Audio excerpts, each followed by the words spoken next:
Deşimiz davamlaştırımız hürmetlik vatandaşım Turan Efendi. Hürmetlik vatandaşlarım dikkat. Amerika Tinch Okean pilotunun kumandanı bügen mundaq dedi. Jungo bilan qarshilashga tayyorlik qilib qo'ydik. Mavzuli xabar 12 ayning 15 kuni Amerika ovozidan xitoytilib programmasi e'lon qilindi. Xabar mundaq boshlandi. Amerika Qo'shma Shtatlar Tinch Okean pilotunun kumandanı Admiral Harry Harris haftaning 3 kuni Avstraliyada mundaq ko'rsatdi. Agar Jungo Janubiy Jungo dengizida territoriya talablari haddidan oshib ketsa, Jungoning territoriya talablari haddidan oshib ketsa, Amerika Jungo bilan qarshilashishga tayyor. Amerika Jungo bilan qarshilashishga tayyor. O ifoda bildirib, Amerika Jungo ikki davlatning yarasha raqobatlashi jiddiy munosabatlarning o'rlishiga tahdid paydo qildi. Jungo munda ko'rsatgan boyliq mol. Har yil 5 trillion dollarlik savdo yo'li muhim o'tkal. Janubiy Jungo dengizining mutlaq ko'p qismi Jungoning territoriyasidir. Bu Jungoliklarning gapi. O'xshashli atrofdagi Brunei, Malayziya, Filippin, Tayvan, Vyetnam qatorliq davlatlar Janubiy Jungo dengiziga territoriya talab qo'yib Admiral Harry Harris haftaning 3 kuni Sidneyda Avstraliya bilim xazinasi Loyi xalqaro siyosat tadqiqot markazida nutq so'zlaganda bunda ko'rsatdi. Gaga sudi hukm qilgandan keyin Beijing davomli tajovuzchining usuli bo'yicha harakat qilib keldi. Amerika inkas qaytarishga tayyorlik qilib qo'ydi. Gaga sudidan keyin Jungo Janubiy dengizda davomli tajovuzchining usuli bo'yicha harakat qilib keldi. Amerika buningga inkas qaytarishga tayyorlik qilib qo'ydi. Admiral Harry Harris bunda ko'rsatdi. Donald Trump Amerika prezident bo'lgandan keyin Amerikaning Hind okean va Tinch okean rayoni bo'yicha bergan va'dasini davomlashtirdi. Demak, Osiyo siyosatini prezident Trump davomlashtirdi. Prezident Trump Jungoning Janubiy dengizdagi kengaymichiligiga qarshi turgan edi. Admiral Harry Harris mundaq dedi.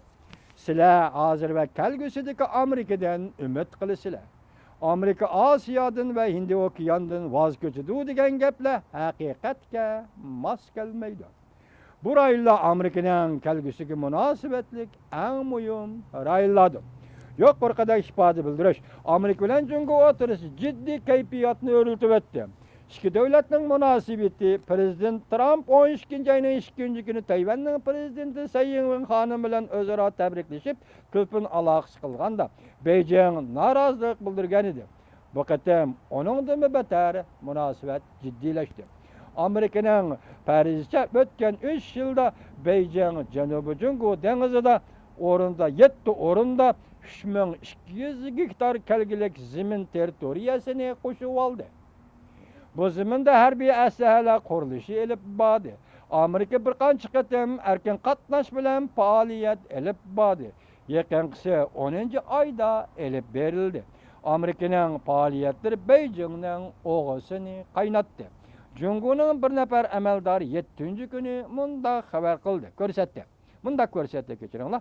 Bu harakatlar ofatlar edi. Bu ikki tarafdan bo'layotgan harakatlar bu rayonda ofatlar edi. Admiral Harry Harris mundaq ko'rsatdi. Amerika mustaqil bo'lgandan keyin dengizda erkin qatnash uchun urush qilgan edi. Amerika mustaqil davlat bo'lib qurilgandan keyin dengizda erkin qatnash uchun urush qilgan edi. Bu Amerikaning uzun muddatli prinsipidir. Shundaqli bizning armiyamizning bugun kechada urushga otlanishga tayyor bo'lib turganligining sababidir. Yuqorida so'zlab keldik. Aniqlikda tahlil qilaylik. Turan Efendi siz hozir Xitoy urushdan gapini qilyapti. Bu qanday gap? Amerika qanday qildi degan bir savolni qo'ygan edingiz. Men bugun Amerika Xitoy urushdan gapini qilyotgan bo'lsa, Amerika bunga nima deydi? Bu Amerika davlatining, Amerika davlat mudofaa ministrining gapi, unga men javob bermayman, hurmatli vatandoshim. Lekin hozir men sizga shuni ko'rsatib qo'yayki, Admiral Harry Harris nima dedi? Balki siz talab qilgan javob shu bo'lishi mumkin. Agar Xitoy bu rayonda urush qo'zg'asa, Amerika qanday qiladi degan javobga hozir Admiral Harry Harris nima dedi? Uning degan so'zi Muşu sizden sualınızga cevap buluş mümkün. Endi hazır Uygurlarning hali qandaq deb sual qo'yibsiz. Bu savollarga men tang kushari javob berishim, o'z bilishimcha, bilgan doiram javob berishim kerak edi.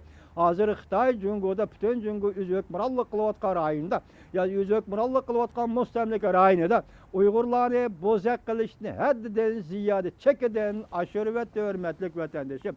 Bir millatni dinsiz qoldirish, uning e'tiqodiga hujum qilish, bir millatning madaniyati, ma'rifatiga, urf-odatiga hujum qilish, bir millatning ma'rifiga hujum qilish, bir millatning ana tili o'g'iz bilan kirgan ana tiliga hurmat qilmay uning hujum qilish, uni yo'qotish uchun taraddud qilish, bir millatning iqtisodiy makonini taraytib etish, bir millatning yashash makonini, ko'chmanlarni, siyosiy ko'chmanlarni ko'chirib chiqib, bir millatning yashash makonini taraytib etish, ko'zingni alaysan, ko'zingni uyuman, gap qilsang tilingni kesiman deydigan holga yetib keldi. Biz Xitoyning raisi Xi Jinping apandiga shunday deymizki, bizning so'zlayotgan so'zimizni hech kim anglamasa, biz YouTube so'zlayotgan so'zni hech kim anglamasa, avval Xitoyning anchantang maxfiy ishlar idorasi anglaydi.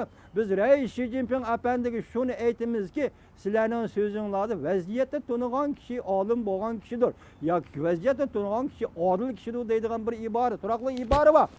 Vaziyatni tunib bilan raisi Xi Jinping apandi. Vaziyatni tunib bilan raisi Xi Jinping apandi. Türmelerde ayollarına haqoratlash, türmelerde siyosiy mahbuslarni maxfiy o'ldirish, urush, qiynash, ularni so'roqsiz yuqori besimlik siyosat bilan so'roq qilish, bu ishlarning hammasini raisi Xi Jinping to'xtatib keling. Dünya siz o'ylagandek oddiy dunyomi emas. Dünya siz o'ylagandek undaq murakkab dunyomi emas.